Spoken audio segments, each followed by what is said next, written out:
ندیم قریشی صاحب یہ front door back door Irfan Siddiqui صاحب کہہ رہے ہیں اور بھی جو روشن دان ہے وہاں سے بھی جھانکنے کی کوشش کر رہے ہیں، بات چیت کرنے کی کوشش کر رہے ہیں، طے کر لیں آپ فرنٹ ڈور سے مذاکرات کرنے ہیں یا بیک ڈور سے مذاکرات کرنے ہیں، اور کہاں بات چل رہی ہے؟ دیکھیں، پہلی بات تو یہ ہے جواد صاحب، پورے پاکستان کے انالسٹ، پورے پاکستان کے صحافی اور ہمارے تمام پولیٹیکل اپوننٹ اور صحافیوں کا اور انالسٹ کی بہت بڑی ایک جو تعداد تھی جو حکومتی لائن کو ٹو کرتی تھی کہ تحریک انصاف تو جی اسٹریٹ پالیٹکس کرنا چاہتی ہے، تحریک انصاف تو ایجوٹیشن کی پالیٹکس پر یقین رکھتی ہے، یہ تو سیاسی جماعت ہی نہیں ہے۔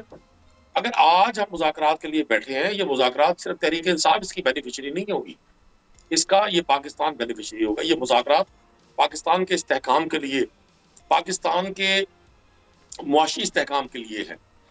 حکومتوں میں بیٹھے حکمران عموماً اس تکبر کا شکار ہو جاتے ہیں کہ ان کا یہ اقتدار دوام بخشے گا، کوئی یہ عمر خضر لے کر آئے ہیں، انہوں نے آب حیات پیا ہوا، یہ ہر حکمران کو یہ خمار آ جاتا ہے۔ یہ اقتدار کی کرسی اتنی نشے والی اور اتنی رنگین ہوتی ہے کہ ہر شخص یہاں بیٹھ کر سمجھتا ہے کہ میں نے یہاں سے اٹھنا نہیں ہے، لیکن پھر وہی لوگ گردنیں جھکا کر جہازوں میں بیٹھ کر خود ساختہ جلا بطیاں لیتے ہیں، وہی لوگ وہاں سے اپیلیں کرتے ہیں، وہی لوگ پھر این آر اوز کرتے ہیں۔ یہ پاکستان کی تاریخ ندیم صاحب مذاکرات کہیں اور بھی چل رہے ہیں، بیک ڈور فرنٹ ڈور جیسے عرفان صاحب نے کہا؟ دیکھیں، میں نہیں سمجھتا کہ کہیں کوئی مذاکرات ہوں، اور اگر مذاکرات ہوں بھی صحیح تو اس میں کون سا حرج ہے؟ حکومت کو کیا تکلیف ہے؟ حکومت تو بیانیت دیتی ہے کہ ہم تو اینٹی اسٹیٹ لوگ ہیں، جب ہم اسٹیٹ کے ساتھ اگر کہیں اور بات چل رہی ہے تو پھر حکومت سے مذاکرات کرنے کا، یہی تو عرفان صاحب کہہ رہے ہیں کہ پھر ہم سے مذاکرات کرنے کا کیا فائدہ؟ اچھا، ایک اور بات ہے، آپ کا سوشل میڈیا جو سیل ہے وہ مسلسل یہ کہہ رہا ہے کہ حکومت بدنیت ہے، حکومت کی نیت صحیح نہیں ہے۔ عرفان صاحب نے اس پہ بھی آج جواب دیا، انہوں نے کہا اگر ہماری نیت ٹھیک نہیں تو بھائی ہم سے بات کیوں کر رہے ہیں؟ دیکھیں، میں گزارش آپ سے کر دوں، سوشل میڈیا ضروری نہیں کہ سارا تحریک انصاف کے لوگ ہی اس کو چلا رہے۔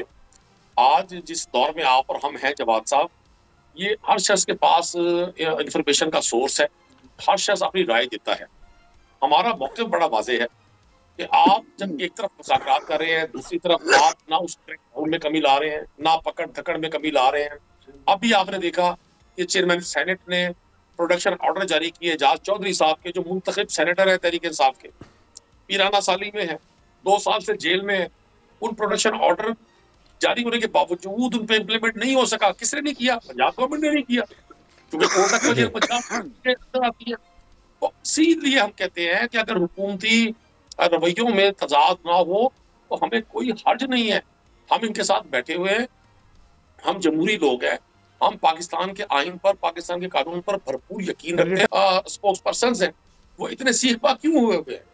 دوسرا، میں آپ کو ایک گزارش کرتا ہوں، میرے اختیار ولی بھائی بڑے خوبصورت انسان ہے، ان کا چاشنی سے بھرا ہوا ہے، لیکن مجبوری ہے حکومتوں کی جب ترجمانی کرنی ہو تو بہت سارے کڑوے باداموں والی گفتگو بھی کرنی پڑتی ہے کسی شخص کو۔ میں ان کی بات کا برا نہیں مانتا، یہ مجبور ہے۔ یہ ایک ایسی جماعت میں ہے جہاں ایک خاص فیملی کی کاسلیسی کیے بغیر، اس فیملی کی خوشامد کیے بغیر یہ پالیٹکس کر ہی نہیں سکتے۔ سبسکرائب کریں اور بیل دبائیں تاکہ کوئی خبر رہ نہ جائے۔